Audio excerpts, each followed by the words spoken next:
গ্রীষ্মকালে দুপুরবেলা বাইরে বেরোনোটা খুবই কষ্টকর। যারা বেরোয় তারাই বোঝে। আমার তো পুরো গা হাত যেন পুরো জ্বালা জ্বালা করছে। আর এখন দুপুরবেলা বেরিয়েছি ডোমজুর যাওয়ার জন্য, কারণ আজকে বাড়ি থেকে টিফিন আনিনি। তাই ভাবলাম যে ডোমজুরে গিয়ে হোটেলে খাবার খাবো। আর এখন আছি ডোমজুর বাজারে। আর এই বাজার থেকে বাঁদিকে যে রাস্তাটা তেঁতুলতলা চলে যাচ্ছে, ওদিক দিয়ে এখন যাচ্ছি। রাস্তার অবস্থাটা খুবই খারাপ।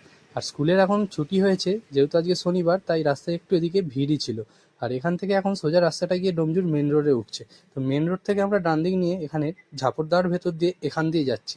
কারা কারা এই রাস্তা দিয়ে গেছো আমাকে অবশ্যই কমেন্ট করে জানাবে। আর এই রেল লাইনের নিচে দিয়ে গেলে পিক আপটা বাড়ালে হেভি জোরে আওয়াজ হয়। কারা কারা এরকম করো অবশ্যই কমেন্ট করে আমাকে জানাবে।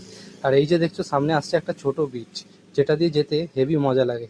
কত সরু, আর এখান দিয়ে একটা বাইকই পাস হবে, যেহেতু আমাদের স্কুটি গাড়ি তাই খুবই চওড়া। আর এখন আমরা এই রাস্তা দিয়ে মেন রোডে এসে উঠলাম। আর মেন রোড থেকে আমরা ডান দিকে যাব, কারণ আমরা এখন হোটেলে খাবার খেতে যাচ্ছি। তোমরা আমার একটা উপকার করো, ডোমজুড়ে সব থেকে ভালো ভাতের হোটেল কোনটা আমাকে একটা কমেন্ট বক্সে লিখে দাও। কারণ প্রায় দিনই আমার টিফিন আনা হয় না, তো ভাত খাওয়ার একটা সমস্যা লেগেই থাকে। তো এই হোটেলে এসে আমি ঢুকলাম, আর এখানেই আমি এখন খাচ্ছি ভাত। গরমের চোটে আমরা এখন হাঁপাচ্ছি। আর বসে পড়েছি এখন খাবার খাওয়ার জন্য। তো ডিম ভাত অর্ডার করেছিলাম, কারণ বেশি কিছু খাবার ইচ্ছা করছিল না। হোটেলে খেতে অতটা ভালোও লাগে না। আর এখানে যেহেতু আজকে বন্দর বাগপাড়ায় পুজো, তাই প্যান্ডেলের গেট তোমরা দেখতে। তো আমি এখন ক্যাম্পা খাই, তোমরা আমাকে একটা ফলো করে ভিডিওটা শেয়ার করে দাও।